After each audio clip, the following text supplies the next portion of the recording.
Luca Dauria presenta Il pittore della vita contemporanea.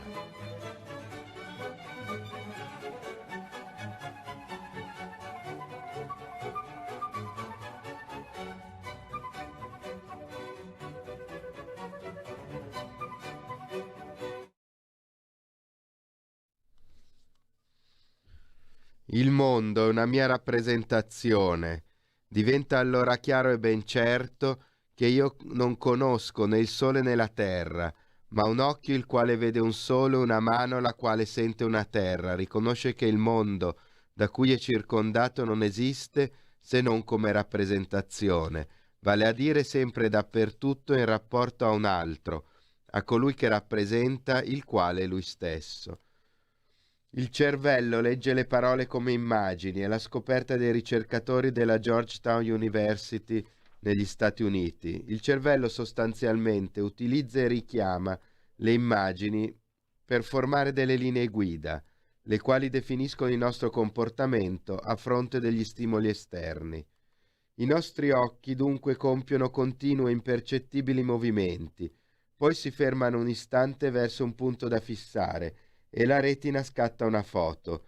Mentre guardiamo un oggetto, quindi, la retina invia al cervello una serie di istantanee, tutte diverse tra loro per piccoli dettagli, perché a ogni foto gli occhi si muovono e l'inquadratura cambia. Gli elementi scelti generano immagini, le quali possono essere richiamate in qualunque momento, così influenzando il comportamento e le decisioni dell'individuo. Buongiorno a tutti, abbiamo fatto un salto temporale da Il mondo come volontà e rappresentazione di Schopenhauer fino alle ultime scoperte delle scienze cognitive. Abbiamo con noi in linea, e lo saluto, Michele Putrino. Ci sei, Michele? Ciao, buongiorno Luca e buongiorno a tutti gli ascoltatori. Grazie di esserci, filosofo, saggista, amico, sapiente. Grazie, troppo buono. Aiutaci tu. Allora, io con te vorrei affrontare questo tema, insomma, del mondo come immagini e quindi del capire quali sono le immagini che oggi determinano la nostra contemporaneità. Da qui il titolo che è stato mutuato dal saggio sul mondo della modernità di Baudelaire. E quello che a me viene istintivamente da pensare, che vorrei chiederti, è questo. Oggi indubbiamente l'immagine è padrone del nostro rapporto, oserei dire, anche con le altre persone, perché i social network questo sono. Addirittura il passaggio da Facebook ad Instagram è un potenziamento esponenziale del ruolo dell'immagine, no? I testi sempre meno, sempre più immagini che si accavallano l'un l'altro, perché se uno scorre la pagina di Instagram vede una serie di immagini completamente diverse, senza un nesso, e l'unico nesso è che sono immagini di persone che vengono seguite, no? Quindi questa è la vera caverna di Platone, però, questo è quello che verrebbe da dire istintivamente. Ma se il nostro cervello funziona in quella maniera che abbiamo letto, allora forse la caverna di Platone è proprio connaturata all'essere umano come ragiona, no? E invece poi magari proveremo a trattarlo in maniera anche così leggera insieme. Colui che esce dalla caverna per scoprire la verità, lì cominciano i veri problemi, cioè esiste la cognizione della verità, no? Noi prima abbiamo mandato, nella seconda parte dell'altra trasmissione, abbiamo mandato un gioco musicale filosofico, la virtù cardinale della giustizia. Poi si vede che quando, diciamo, da immagine diventa concreta, cominciano anche i problemi. Tu come lo vedi il mito della caverna di Platone? Guarda, come concetto in sé è corretto, ma io lo vedo esattamente al contrario di come lo intendeva Platone.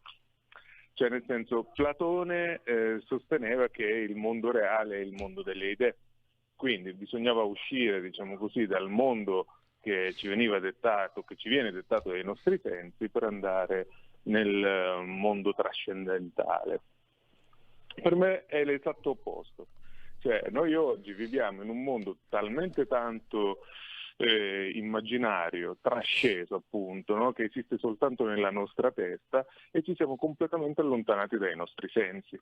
E questo qui ci ha portato a vivere in un mondo alienato, privo di sensazioni appunto, perché poi il senso alla fine, come dice la parola stessa, ha un doppio significato, no?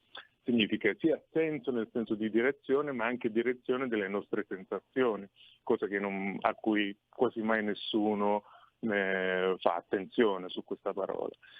Platone invece ci spinge a vivere in un mondo astratto, no? Con il discorso della caverna intendeva proprio questo: uscite dal mondo delle vostre percezioni, delle vostre sensazioni, e vivete in un mondo astratto.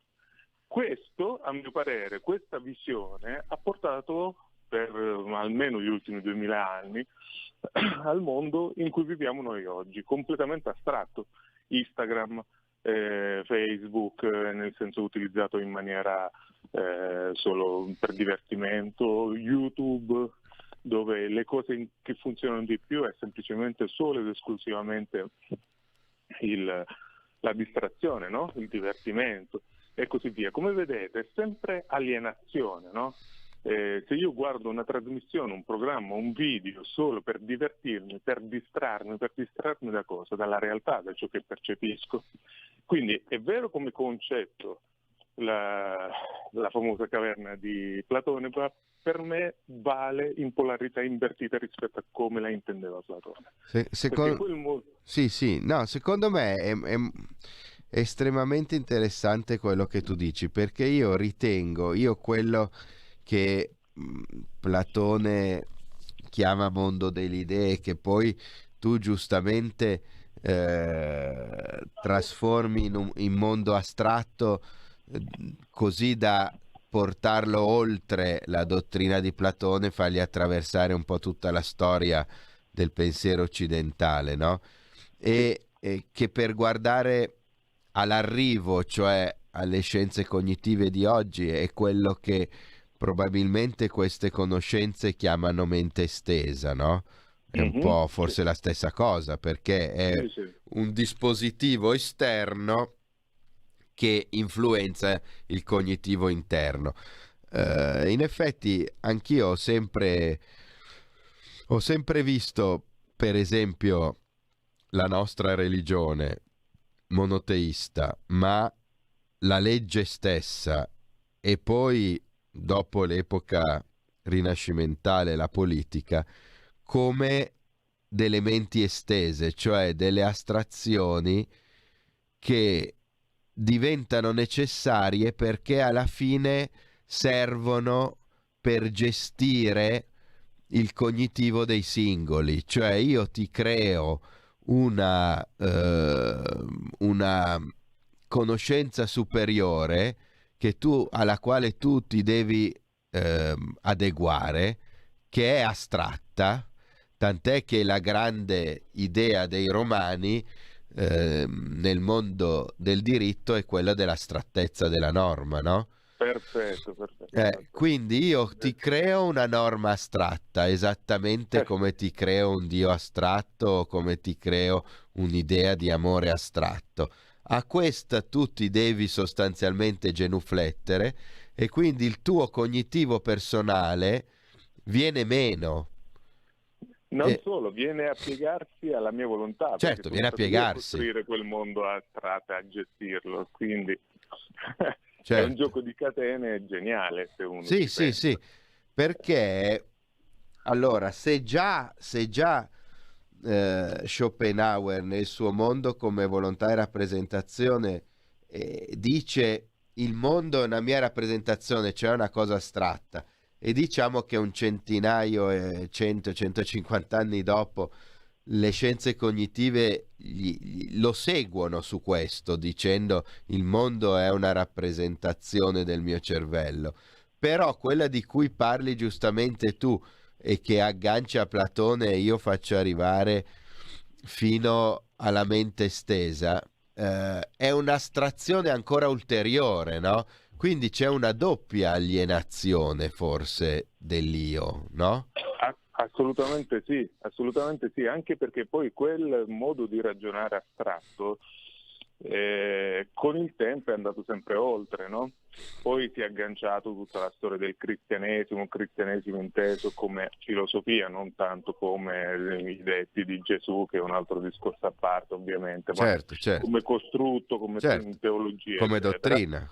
Come dottrina, esatto, perché è sempre importante sottolinearlo, perché alcune volte si crea confusione su questo, che in realtà è quella, poi è agganciare il pensiero di Paolo, di San Paolo, al platonismo. Quindi è un continuo rinforzare questa visione astratta, perché ricordiamoci che il pensiero principale della dottrina paolina era che il corpo è come se fosse un problema, no? Quindi bisogna, che tante volte viene letta anche in chiesa, e quindi che quello che conta è sempre qualcosa di astratto. Si aggancia al pensiero di Platone. Infatti si aggancia, no? Perché anche in Platone c'era questo. Esatto, e infatti il grande genio di tutta questa storia è stato Sant'Agostino, perché è stato Sant'Agostino a fondere in maniera geniale tutto ciò. E non a caso viene considerato anche il padre della linguistica, Sant'Agostino. C'è tutto il concetto del linguaggio, la teoria del linguaggio, che si fonda sull'astrazione, perché il linguaggio astrae, no? E come tu sai bene, Luca, è il linguaggio poi la base di tutto ciò che è neuroscientifico, no? Certo, che costruisce anche... La filosofia del vediamo, linguaggio è alla fine il fondamento filosofico delle neuroscienze, no? Esatto. È chiaro. Per me il linguaggio, delle volte mi piace fare questo esempio, è il software con cui riprogrammare l'hardware del cervello, no? Certo. Delle neuroconnessioni. Certo, guarda, io questa questa metafora l'ho usata a un esame di filosofia della mente. Mi ha guardato un po' così, perché in realtà poi loro il rapporto hardware e software lo fanno un po' diverso, ma io volevo proprio dire quello che dici tu, cioè l'hardware è, diciamo, la macchina, quando io nasco il DNA è la macchina, il software è cosa ci metto, e il linguaggio è determinante, no? Esatto. Cioè quando Infatti, Heidegger diceva che il linguaggio è la casa dell'essere, no? aveva colto perfettamente il punto. E infatti alcuni furbacchioni, che sono gli esperti di marketing e quant'altro, certo. hanno capito perfettamente tutto questo meccanismo e hanno creato la PNL. Certo. Che cos'è? Ormai la conoscono tutti, soprattutto chi si occupa di marketing, di pubblicità, comunicazione. Diciamo che però non è né scienze cognitive né filosofia della mente. No, è una grande furbata. Diciamo che è il lato mercantile di alcune conoscenze che provengono dalla filosofia e dalle scienze cognitive. Assolutamente sì, ma infatti loro l'hanno chiamata PNL. Cosa significa? Significa programmazione neurolinguistica. Cioè hanno colto esattamente questo gioco dell'hardware e del software, come abbiamo parlato adesso, del linguaggio che modifica le connessioni neurologiche, quindi il pensiero, e hanno creato questa una tecnica che viene utilizzata per manipolare nei fatti il pensiero delle persone. Quindi questo a riprova di quanto abbiamo detto finora, cioè che tutto il discorso che abbiamo detto da Platone, da Paolo, dal cristianesimo, dall'astrazione e quant'altro, in realtà, come vediamo, alla fine si concretizza proprio in maniera pratica nella vita quotidiana di tutti noi. Nella legge, fammi dire. La legge, esatto. Che poi alla fine è il servente di tutto questo, no? Perché poi queste cose, tu per metterle in pratica e concretizzarle, devi costruirle intorno a una legge, no? E i romani, secondo me, questo è un azzardo che ho sempre pensato e forse non ha senso, però io ho sempre pensato che tra Platone, i romani e il cristianesimo ci sia una linea assoluta di continuità, che i romani semplicemente hanno capito che invece di costruire un mondo teoretico delle idee andava costruito un mondo teoretico del concreto, diciamo così, e quindi la legge generale astratta, e poi il cristianesimo abbia riportato tutto questo modello all'interno della dottrina della fede, no? Ma è proprio così, ma è esattamente così, perché effettivamente il nodo di tutto alla fine è l'impero romano, perché nei fatti noi continuiamo su quella scia, su quello che è stato costruito allora. Perché? Perché i romani è sempre stato il popolo che ha innalzato la potenza, cioè proprio il potere, la potenza, a Dio. Se uno va a guardare chi era il dio Giove, era l'incarnazione della potenza. E allora cosa succede? Che quando una città e un impero diventa grandissimo, va gestito non solo più con la forza fisica, ma in qualche altro modo. Certo. Guarda, quindi... il viaggio che più mi ha colpito nella mia vita è stato in India, non solo perché si vedono delle cose completamente diverse da quelle a cui siamo abituati noi in Occidente, ma perché io ho sentito proprio addosso che cosa vuol dire essere in un paese che alla fine è lontano 5 ore di aereo, non tantissimo, ma che è radicato non su Platone, le leggi romane e il cristianesimo.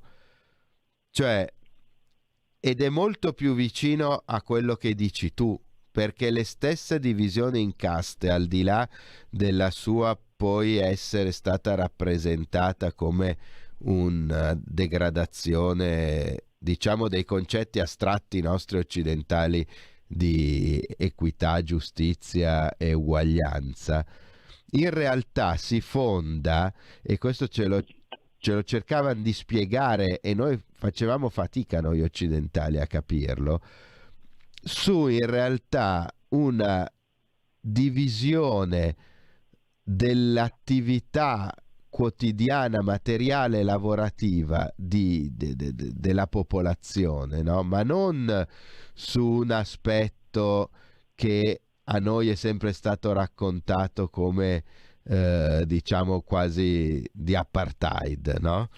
Sì. Ma anzi al contrario, e questo si lega molto al loro politeismo concreto, pratico e quasi fisico, no? Cioè Sì, sì, sì. loro sono, che noi li immaginiamo iper astratti e super astratti, in realtà la loro dottrina della fede è concretissima e si sente questa differenza col nostro mondo. Basta appunto andare a fare un viaggio e delle visite banali, guidate, per rendersi conto la differenza. Perché non so in quanti poi ne sono a conoscenza, ma il mondo indiano si è basato per tantissimo tempo su un codice, che era il famoso codice Manu, che in realtà a sua volta era un codice che riportava un comportamento sociale, no? Veniva ritrascritto. E lì veniva esattamente descritto quello che hai appena detto tu, c'è una divisione in caste, dal Bramino al Chandala, e ognuno aveva proprio un ruolo fisico, pratico, che doveva rincarnare l'ordine del mondo, ma in maniera pratica, fisica, cosa che invece non facciamo noi, cioè noi tutto si basa sull'astratto.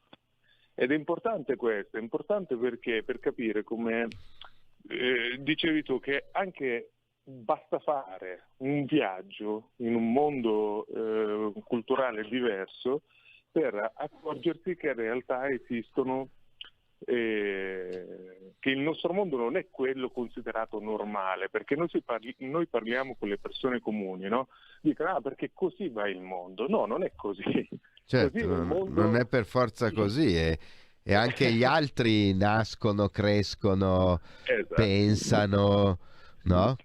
Perché questo è il mondo in cui siamo cresciuti noi, in cui è il mondo, è il nostro mondo, e quindi un pesce che è nato nell'acqua, per lui è normale che il mondo è fatto d'acqua, ma non è così, cioè nel senso esistono altre realtà. E Certo. ogni volta è molto difficile spiegarle alle persone comuni questo, è molto difficile far capire che la realtà in cui viviamo è un costrutto, è qualcosa che è stata inserita utilizzo questa parola così per capirci un po' meglio, inserita dall'esterno, no? E non è questo il mondo normale, reale. Esiste un mondo reale, ma si basa sulle leggi della natura, che non sono assolutamente quelle in cui noi viviamo. Non a caso tutto ciò che noi facciamo dalla mattina alla sera è completamente astratto. Fateci caso, noi viviamo in città che non hanno nulla a che fare con la natura. Non c'è un angolo dei posti dove andiamo, di quello che facciamo, che non è stato che non risulta come costrutto dell'essere umano, dalle strade alle case, a quello che mangiamo, tutto è semplicemente una rielaborazione, una ristrutturazione, una costruzione dell'essere umano. Quindi noi già viviamo in qualcosa di completamente astratto, che va al di fuori di un mondo di forze, di realtà che nascono da qualcosa di al di là dell'uomo, che è la natura. Un albero nasce e cresce per una legge che va al di fuori della volontà umana. Noi praticamente non la viviamo più, non sappiamo nemmeno, non riusciamo più nemmeno a capirla. Certo, ognuno di noi nei mondi in cui vive, quindi ha il suo, diciamo, la sua bacheca di immagini, e alla fine se non sta attento, mettiamola così perché sennò sembrerebbe troppo provocatorio il mio pensiero, se non sta attento e non si adopera per imparare a leggere nuove immagini, alla fine il suo cervello, come fa la pagina, diciamo, di suggerimenti di Instagram, gli riproporrà sempre e solo le immagini che replicano quelle che ha già presente nel cervello, no? Per cui il motto dantesco "foste non fatti per vivere come bruti" è proprio questo, cioè bisogna educare a immagini nuove, diverse, anche non per forza per aderirvi, ma per evitare di diventare dei replicanti, e come si diceva con Enrica Perrucchietti,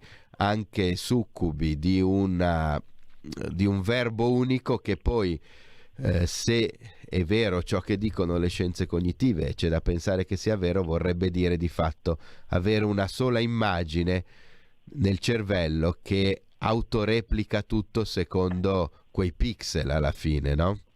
Ma certo, perché quei pixel sono sempre, come accennavo in precedenza, dei costrutti umani, cioè certo, un mondo che esiste solo negli esseri umani. E certo, se no sarebbero diversificati. Esatto. Certo. Con questo ti ringraziamo e spero a presto per un tuo prossimo intervento, direi partecipazione a questa trasmissione Il pittore della vita contemporanea, e va ora in onda, come sempre nella seconda parte, uno delle puntate di Radio Sinfonia. Grazie a tutti e buona giornata. Grazie, buona giornata. Ehi, è il momento del Dub Party! Chi ha parlato? Sono la Digital Radio, che fai, non ti scateni? Dobbiamo festeggiare, perché da quest'anno io sono in tutte le auto nuove con il sistema Dub Plus! Figo il Dub Party! E allora, party! Festeggia anche tu il grande cambiamento. Finalmente tutte le radio in vendita hanno il sistema DAB Plus per l'ascolto digitale in auto e in casa. Scopri la magia del suono perfetto. Dibidi dobidi dab. Anche Radio Padania è in Digital Radio. Messaggio per tutti gli imprenditori, gli artigiani, i commercianti, i liberi professionisti. Hai un'attività? Dei prodotti da promuovere? Prova la pubblicità sulla nostra radio. Radio Padania ha preparato per te una grande promozione per aiutarti a sostenere la tua attività a tariffe davvero straordinarie. Informati, vedrai che si può fare. Mandaci una mail all'indirizzo spot@radiopadania.net. Con Radio Padania si può fare. Avete Benvenuti ascoltato su Radio... il pittore.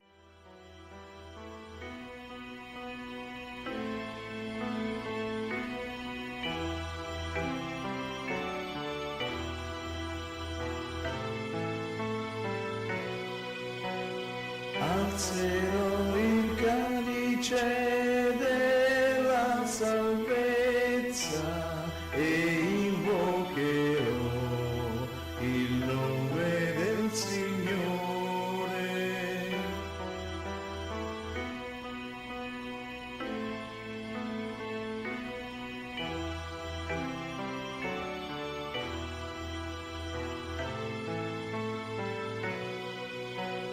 Alzerò il calice della salvezza e invocherò il nome del Signore.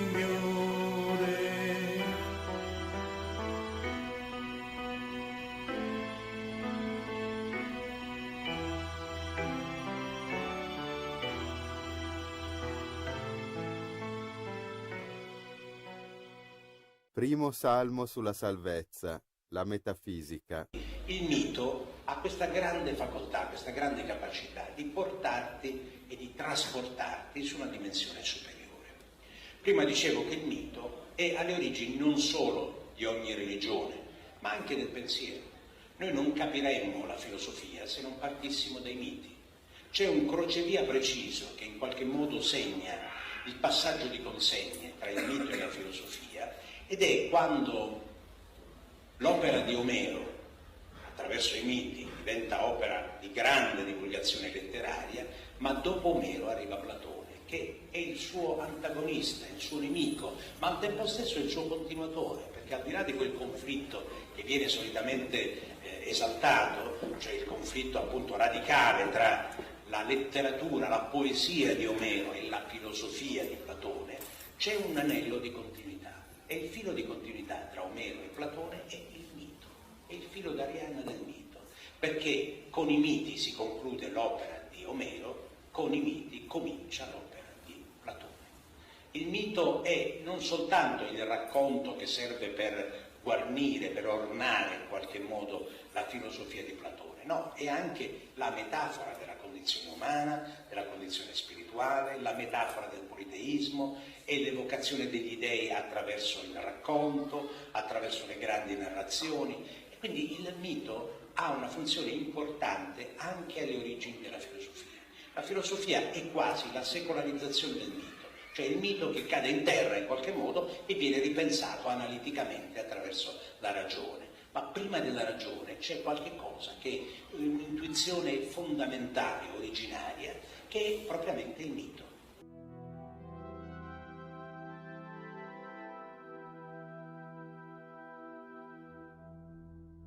There's no time for us.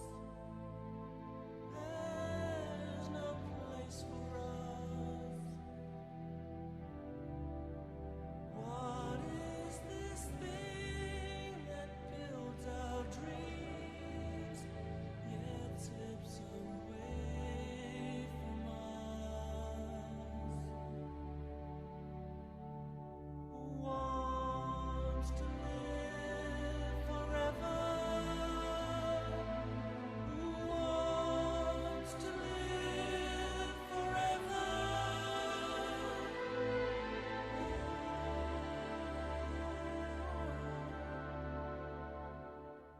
There's no chance for us.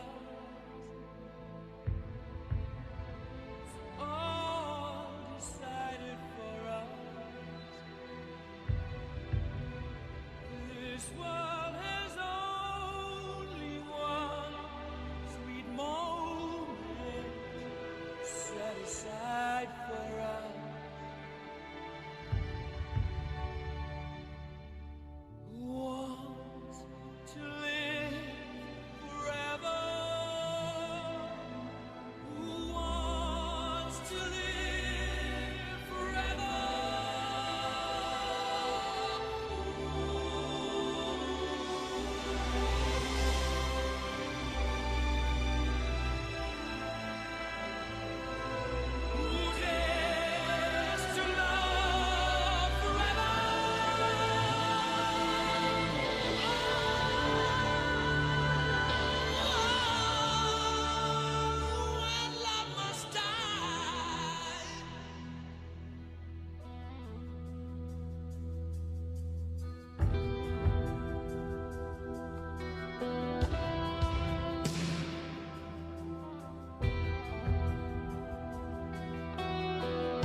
cos'è la metafisica?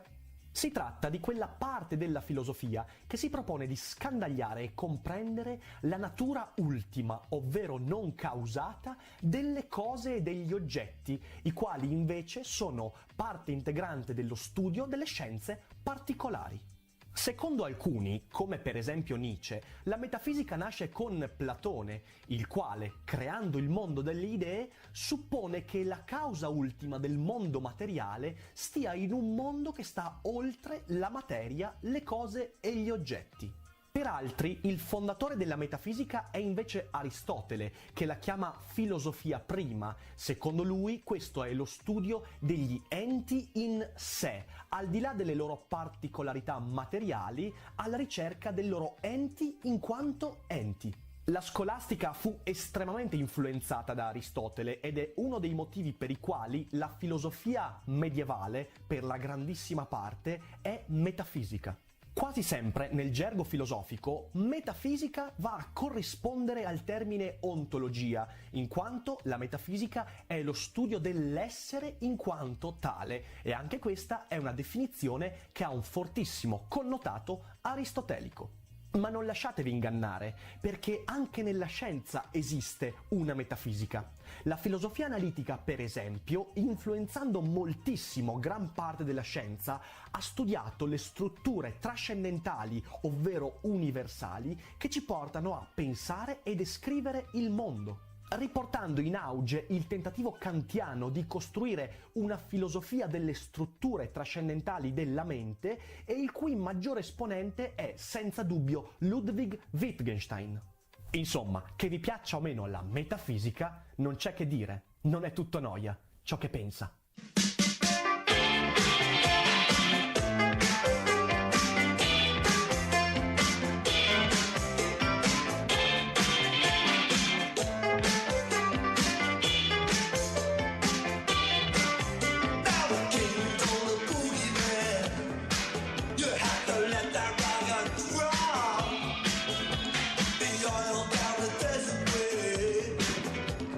Shaken to the top.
in Also sprach Zarathustra, c'è quel capitolo intitolato è un esempio tra molti che si potrebbero fare. Nel capitolo intitolato sulle isole beate dice Zarathustra: ma affinché vi apra tutto il mio cuore, amici, se vi fossero degli dei, come potrei sopportare di non essere Dio? Dunque non vi sono dei. Ecco, questa è una di quelle affermazioni che qui sono perfettamente d'accordo con Heidegger, che vanno pensate, che vanno interpretate con la stessa pazienza con cui si deve interpretare il testo aristotelico, poniamo, del libro 4 della Metafisica. E qui sembra una semplice espressione di esigenza. Se vi fossero dei, come potrei non sopportare di essere Dio? Dunque, un dunque sottolineato, dunque non vi sono dei. Ecco, se sciogliamo, se comprendiamo il senso, e lo si può fare con una lettura più analitica, anzi analitica rispetto a quello che qui possiamo fare, se sciogliamo questa affermazione, allora Nietzsche che cosa sta dicendo? Se esiste, più avanti dice, se esistessero dei creatori, come potrei creare? Mi resterebbe ancora qualcosa da creare? No. Dunque non vi sono creatori. Allora, l'evidenza originaria in questo discorso è la creatività dell'uomo. La creatività dell'uomo è il modo in cui l'uomo si inserisce nel divenire. La creatività è il divenire dell'uomo. E la creatività è una parola sulla quale si scivola spesso via senza rendersi conto che non può essere definita senza riferimento all'ontologia, perché pensare a un creare il cui senso non include il senso del niente, vuol dire avere in mano una metafora sbiadita, che è ben lontana dall'essere anche la metafora cristiana della creatio ex nihilo, della creazione. Ebbene, per Nietzsche la creatività è l'evidenza originaria e la creatività è, ripeto, il modo in cui si concentra il divenire delle cose nell'uomo. Questa è l'evidenza. E cos'è l'evidenza? Se interpelliamo il testo di Nietzsche, allora troviamo questa risposta: l'evidenza della creatività è l'evidenza del provenire dal nulla di ciò che è creato. Creare vuol dire suscitare qualcosa facendolo uscire dal nulla, non da un qualche cosa di già esistente, ma la creazione è tale solo in quanto come innovazione assoluta fa essere ciò che prima era l'assolutamente o un assolutamente niente. Bene, questa è l'evidenza. Ma se esiste un Dio immutabile, se esiste un Dio creatore, se esiste una struttura eterna, allora la creatività dell'uomo diventa impossibile, perché tutto ciò che l'uomo può fare, se esiste una struttura eterna, non può essere più un qualche cosa che evoca dal nulla, ma deve essere qualche cosa che esce da una obbedienza originaria alla legge eterna in cui consiste l'immutabile. Prima parlavo appunto del nulla trasformato in un ascoltatore dell'essere. Ecco, allora, per esempio, questa frase qui di Nietzsche è paradigmatica, nel senso che è appunto uno degli spiragli di cui parlavo prima. L'uomo è creatore, cioè trae fuori le cose dal nulla, ma se esiste un immutabile, l'uomo non può essere creatore, ma questa è l'evidenza originaria, cioè la creatività dell'uomo, cioè il modo in cui il divenire si concentra nell'uomo, dunque non vi sono dei, e cioè dunque non vi sono strutture immutabili.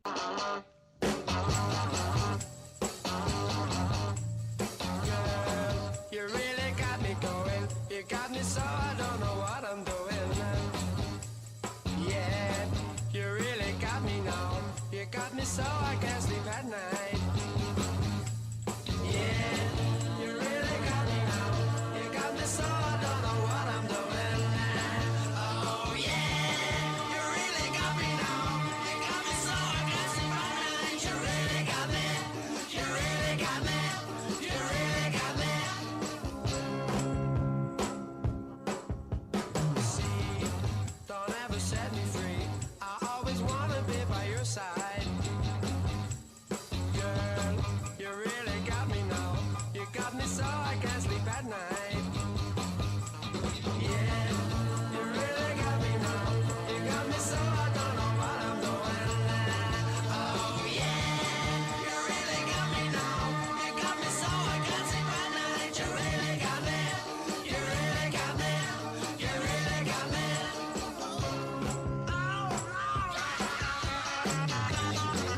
side.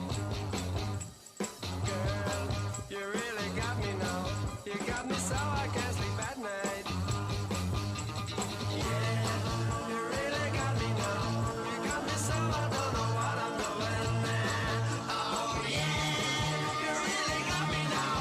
You got me so I can't sleep at night. You really got me. You really got me. You really got me.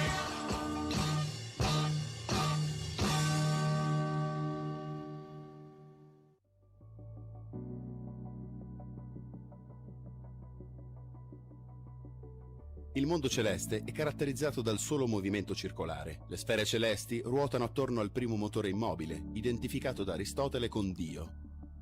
Il primo motore immobile è ciò che tutto muove e non è mosso da altro. Richiamando i concetti di atto e potenza della teoria della sostanza, Aristotele lo connota come atto puro, ovvero ciò che non può essere soggetto al divenire, in quanto realizzazione sempre in atto della perfezione. Come può Dio, essendo immobile, essere causa di movimento? Secondo Aristotele, esso non è causa efficiente di movimento, bensì causa finale. In quanto perfezione, esso attira a sé tutti gli altri enti di grado ontologico inferiore. Dio, come forma perfetta, richiama a sé la materia informe, la quale tende verso di lui, grazie al desiderio. Tra Dio e l'universo fisico ci sarebbe pertanto un rapporto d'amore. Non è perciò Dio che plasma il mondo. Il movimento dell'universo fisico è lo sforzo di ricongiungersi alla forma perfetta. In questo modo, esso si auto-ordina.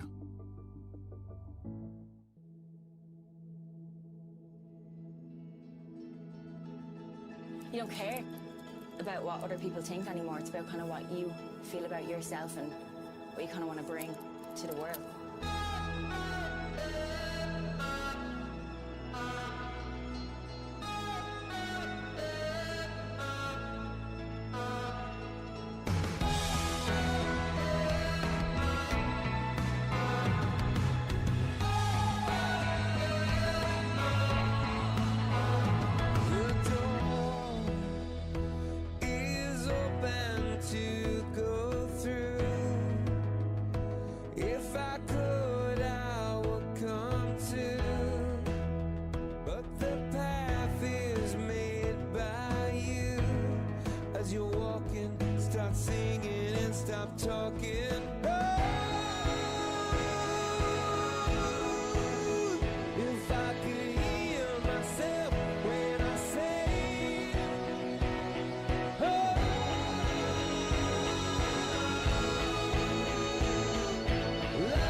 It's bigger.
Appuntamento al prossimo salmo. Avete ascoltato Radio Sinfonia. Avete ascoltato il pittore della vita contemporanea.